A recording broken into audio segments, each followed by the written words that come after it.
Electrostatics में Gauss theorem हमने सबने पढ़ा था। किसी को याद है गॉस थ्योरम क्या है?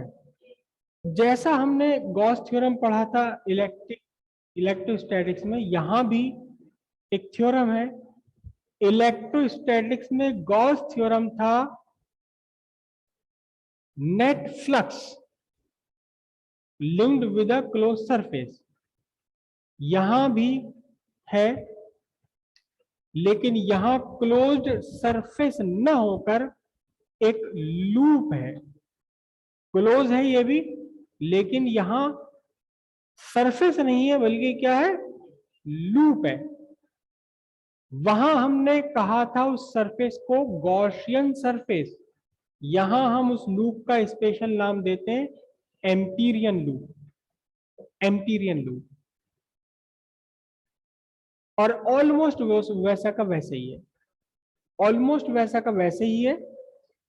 वहां चार्ज था, यहां क्या है, यहां मैग्नेटिक फ्लक्स है। वहां क्या था, चार्ज, और यहां क्या है, मैग्नेटिक फ्लक्स है।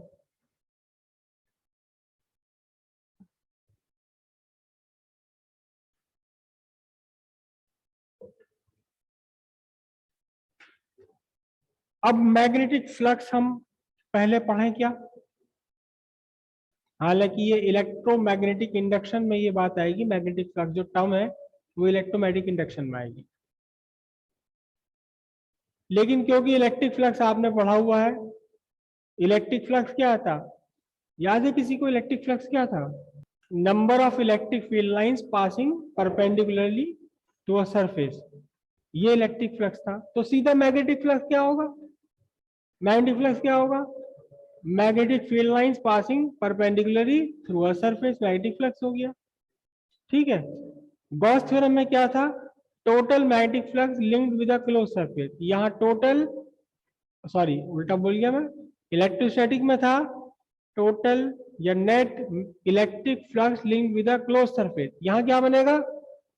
Net magnetic flux, total magnetic flux linked with a close loop. हम एम्पीरियन लूप यहां वर्ड यूज नहीं करेंगे क्योंकि हमने तो नाम दे दिया उसको, लेकिन इट में भी एनी क्लोज लूप, उस क्लोज लूप का नाम एम्पीरियन लूप दे दिया। तो अब total magnetic flux linked with Amperian loop is equal to, वहां था 1/ε0 टाइम्स, यहां है म्यू नॉट टाइम्स। वहां था total charge enclose inside the surface, यहां है total current passing through the loop. तो नेट मैग्नेटिक फ्लक्स और total magnetic flux linked with a close loop is equal to mu not times the net current passing through the loop. अब यहां जो ये loop word आ रहा है, loop word आ रहा है, ये वाला लूप नहीं है, ये वाला लूप नहीं है। किसी तार का, किसी वायर का, किसी कंडक्टर का एक छल्ला भी हम लूप कह रहे हैं। लेकिन यह एम्पीरियन लूप, ये उस तार का छल्ला नहीं है जिसमें से करंट पास हो रही है। ये एम्पीरियन लूप एक नया लूप है। मोस्ट ऑफ द केस हम गॉस थ्योरम के लिए एक क्लोज सरफेस कंसीडर कर लिया करते थे, ऐसे यहां एक लूप हमने कंसीडर करना होगा। वहां भी एक इमेजिनरी सरफेस हम कंसीडर करते थे, यहां भी इमेजिनरी लूप बनेगा वो। हम्म। तो हेडिंग डालते हैं हम, Ampere circuital law, the total और net magnetic flux linked with a closed surface.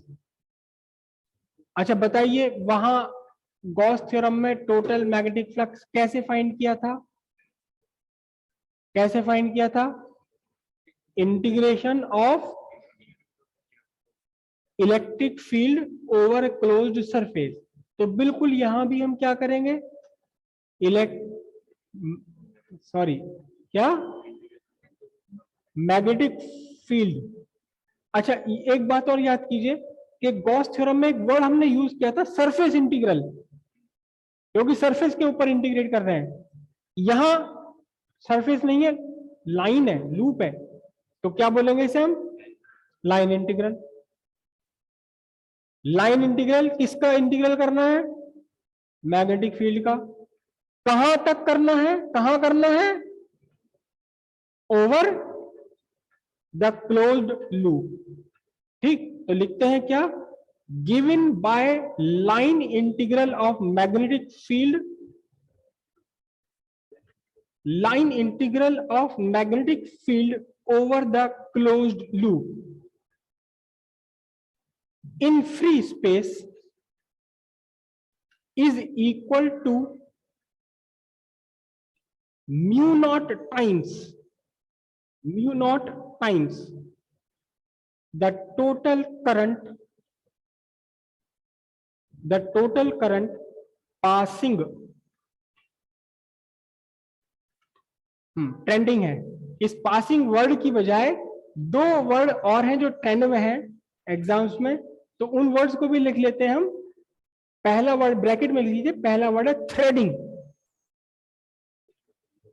और दूसरा वर्ड है इमैनेटिंग, EMANATING, थ्रू द लूप। अब यहां हमने वर्ड यूज करा एम्पीरियन लूप, जैसे कि गॉस थ्योरम में हम वर्ड यूज करते थे गॉसियन सरफेस। क्या था गॉसियन सरफेस? कोई बता सकता है गॉसियन सरफेस क्या था? यहां भी हम लिखेंगे एम्पीरियन लूप, लिख लीजिए Amperian loop. Amperian loop, it is a closed loop,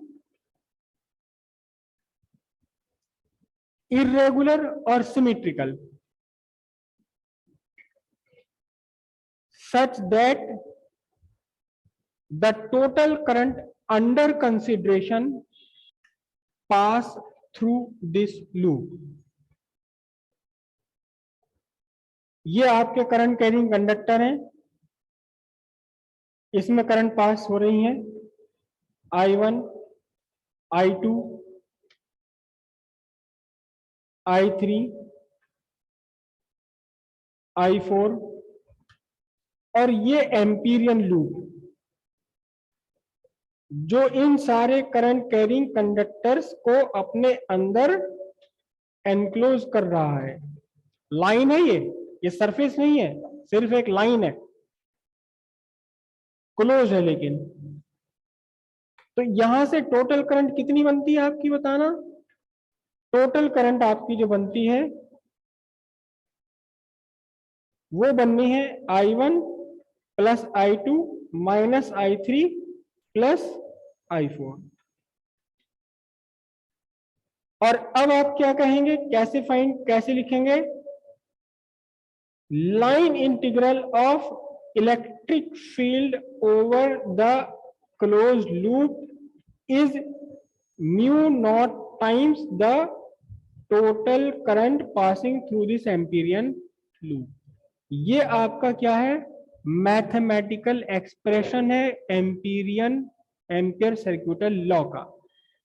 याद रखिए ये मैग्नेटिक फील्ड है, डीएल है, और ये जो क्लोज सर्किल हमने यहां बनाया है इट रिप्रेजेंट इंटीग्रेशन। तब तक करते रहो इंटीग्रेशन जब तक ये लूप पूरा बंद ना हो जाए। वहां ये रिप्रेजेंट करता था सरफेस इंटीग्रल को, यहां रिप्रेजेंट कर रहा है लाइन इंटीग्रल को। वहां डीएस था लगा हुआ तो सरफेस इंटीग्रल था, यहां डीएल है लगा हुआ तो लाइन इंटीग्रल है।